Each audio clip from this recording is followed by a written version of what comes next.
If you want to build a successful career in finance, mastering financial modeling is essential, especially for investment banking and buy-side roles. So it's no surprise that the CFA Institute recently introduced a financial modeling practical skills module and that banks put their analysts through rigorous training. With that in mind, I thought it would be helpful to cover the basics of financial modeling and give you the foundations you need to build this valuable skill. If you're new here, I'm Harris, an investment banker and CFA charter holder who studied at Imperial College London. I work in leverage finance where we help private equity firms buy companies, and financial modeling is a core part of the deal process. So in this video, I'll cover what financial modeling is and why it matters, key components of a financial model, and then we'll build a dynamic model to forecast a P&L.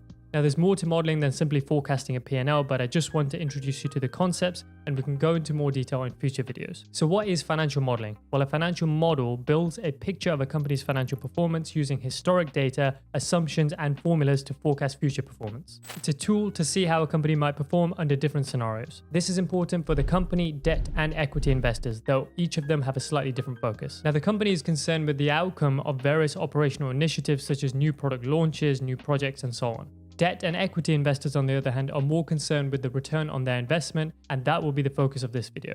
Now let's break down further the difference between debt and equity investors and what they're focused on. Now debt investors are lenders. They don't own any part of the business. They lend a certain amount and they get this amount back plus interest, which is contractually agreed, so it gives them greater certainty, but their return is capped. Equity investors, on the other hand, do own a part of the business, so they have a stake in its success. Their repayment is not contracted, but their potential return is uncapped. Now, debt ranks above equity, so once a business pays all its expenses, debt investors are repaid first, then equity holders. So let's look at three scenarios. In the first one, the business performs very well, so it repays debt plus interest and has cash left for equity investors. In the second scenario, the business performs moderately, so it has enough cash to pay debt plus interest, although it has no cash left for equity investors. In the third scenario, the business performs poorly, so it does not have enough cash to service debt, interest, or pay equity investors anything. So as we can see, debt investors only risk loss if the business performs poorly. However, equity investors need the business to perform well so that they can get a return. But if it does, the return is potentially uncapped, because since the maximum debt investors can get is their initial investment plus interest, so whatever cash is left over is for equity investors. So in simple terms, debt investors focus on downside risk, i.e. the conditions under which they won't be repaid, whereas equity investors focus on both downside and upside risk, since if the business underperforms, they stand to lose everything, whereas if it performs very well, their returns are potentially uncapped.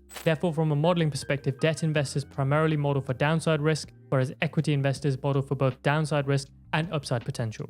Right, let's move on to the key components of a financial model. So there are three financial statements that you forecast. The first is the income statement, or profit and loss, or P&L, and this tracks the revenues, costs, and profit over the financial year. Then you have the balance sheet, which shows a company's assets, liabilities, and equity, and this is at a point in time, typically at the end of the financial year. And finally, you have the cash flow statement, which highlights cash inflows and outflows from operations, investing, and financing over the financial year. So you'll have historic data for all of these, and then you'll overlay key assumptions and drivers for things like revenue growth, cost margins, investment, working capital assumptions, and so on. These are just examples, it depends on the business. And given these are only assumptions, you need to set up the model to test different assumptions and see what the various outcomes are. Real quick, if you're serious about getting good at financial modeling, you're going to need more than just a few YouTube tutorials. Now, you could scour the internet and learn that way, or you could let industry experts teach you through a concise all-in-one course. Wall Street Oasis will do just that. They've helped thousands of people upskill in modeling and land their dream career in top-tier finance roles across investment banking, private equity, and hedge funds. They've got all kinds of courses, including three-statement,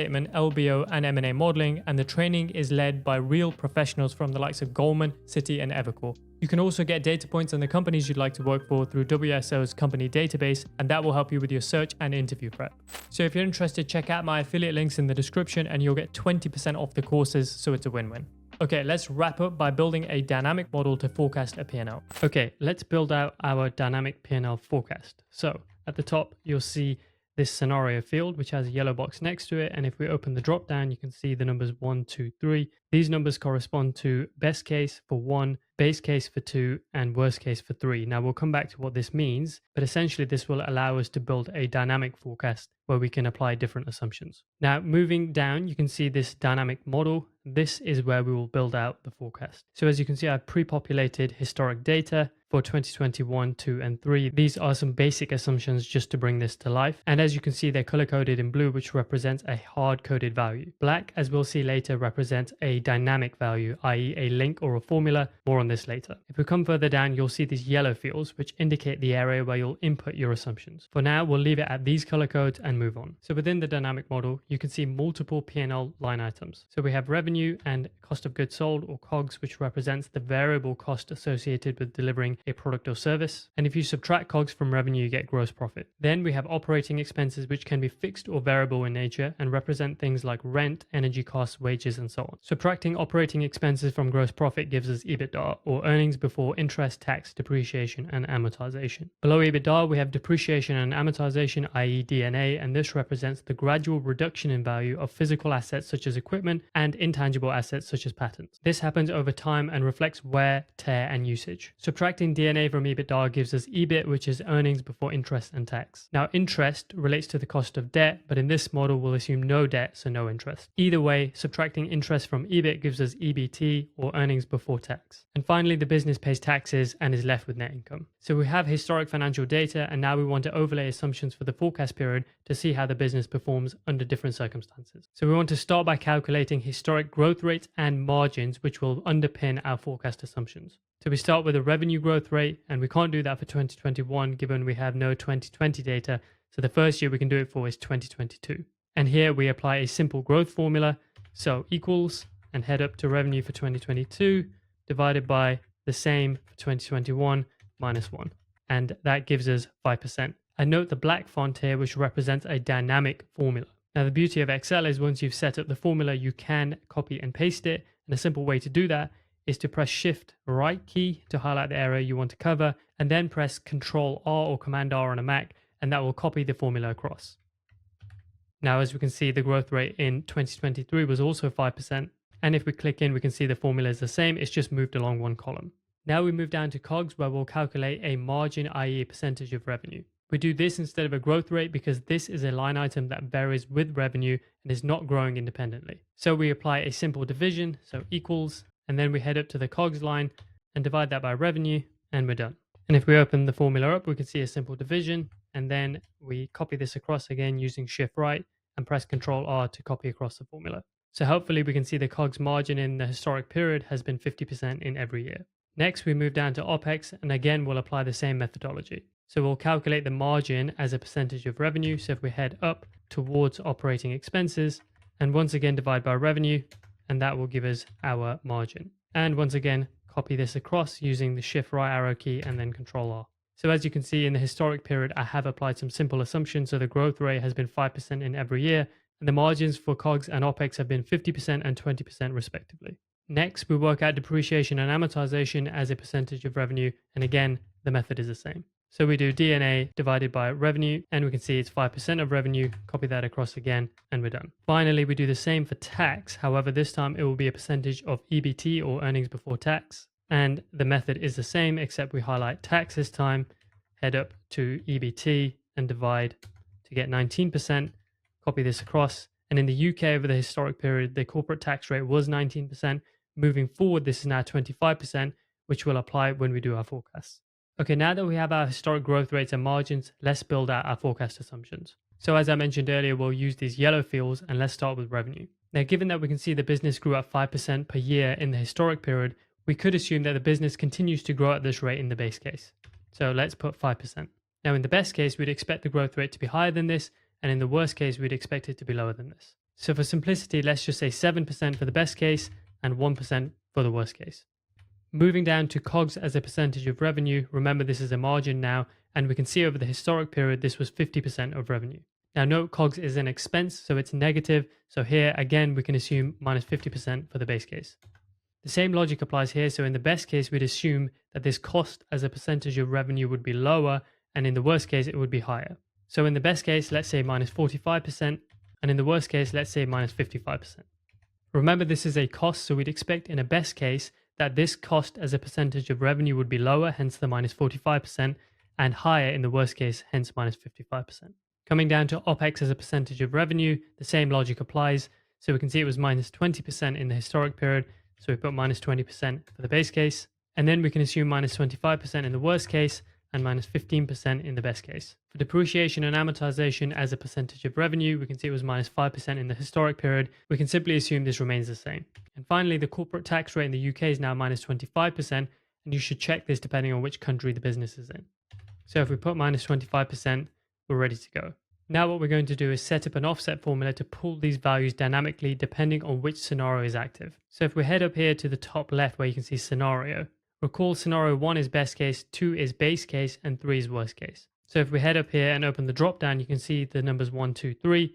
Let's set this to 2 for base case. Now we come back over to our forecast and we set up an offset formula. So we start by typing equals and then begin typing the formula, and you'll see the offset function appears. Press tab to enter the formula, and then you'll see a bunch of fields below, and I'll step through these one by one. Now for additional guidance on how to build a formula, press Shift F3 and the formula builder will open on the right hand side, or if you're on Windows, it will be a pop-up. Now as you can see, the various components of the formula are here, so reference, rows, columns, height and width, and then the explanation on how to use them is at the bottom here. So reference is the cell on which you'd like to base the offset. So for us, that will be the cell that we're building the formula in. Next up, you have rows, which is the number of rows up or down that you would like to move from your reference cell. Then we have columns, which is the same logic, but this is the number of columns left or right that you would like to move from your reference cell. And we don't need height and width for this one. So coming back to the formula, as I said, the reference cell will be the one we're building the formula in.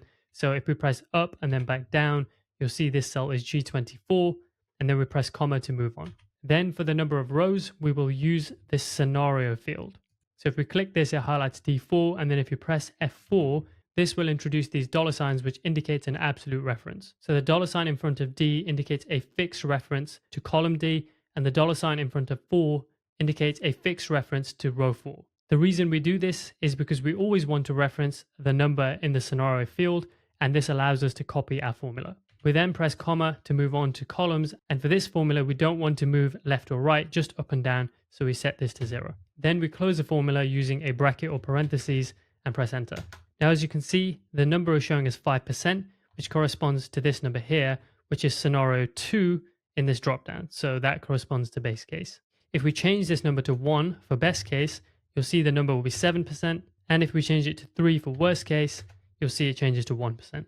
So as you can see, we can now dynamically change our revenue growth assumption. Now, the beauty of this formula is you can actually copy it anywhere because it's been set up properly. So if we click the cell and press Ctrl C, we can come down to here and press Ctrl V, and that will paste it. And we can do the same here. So unsurprisingly, here we have 55%, which corresponds to worst case because that's our active scenario. And with OPEX, it's the same, minus 25%, which corresponds to worst case, i.e. number 3. Now for simplicity, I'm going to change the scenario back to 2, which is our base case, and we can now move on to copying across our formulas. So now that we've set up our offset formula and we have our assumptions, we can now highlight this entire area using Control Shift down, keep going all the way until you cover tax, and then press Shift right to cover the entire forecast area, and press Control R, and as you can see, it populates the entire forecast period. Now if we hop along, we can see the offset formula continues to reference the scenario. However, the number being pulled here will be from this field. So if I was to update the assumption for the base case in the outer year to 10%, you'll see that that final number updates to 10%.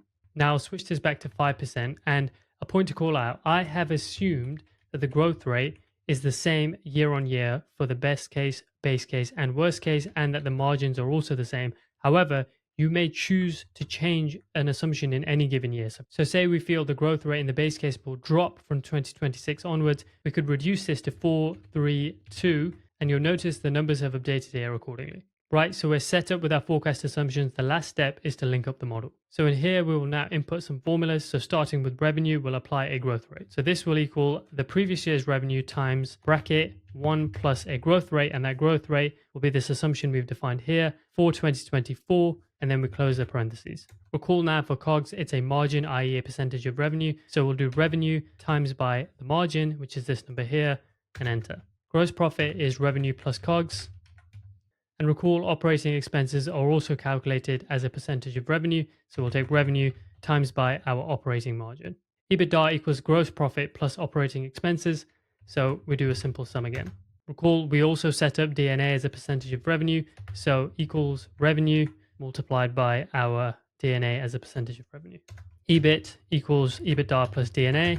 For interest, remember in this scenario, we assume no debt, so no interest. However, if you had debt, you'd have a separate calculation for that. But for this example, we'll set this as 0. EBT equals EBIT plus interest. And finally, taxes are a percentage of EBT. So it equals EBT times by our tax as a percentage of EBT, which is 25%. And finally, net income equals EBT plus taxes. Now note the font for our forecast is black, which indicates a formula or dynamic field. And the final step is to copy this across. So again, Shift Control down to highlight the entire area, or you can press Shift down arrow key to do this one cell at a time. Once you've done this, you press Shift right arrow key to highlight the forecast period, and then Control R to populate it. And there you go, we've built a dynamic model. Now, as you can see, the active scenario here is 2, which corresponds to base case. If we switch this to 1, we expect a higher revenue in the final year, as well as a higher net income. So let's switch this to 1. And as you can see, the revenue increases, as does net income. And then in the worst case, you'd expect it to be lower. So if we change this to 3, you can see now it drops down. So that's how you build a very simple dynamic P&L model.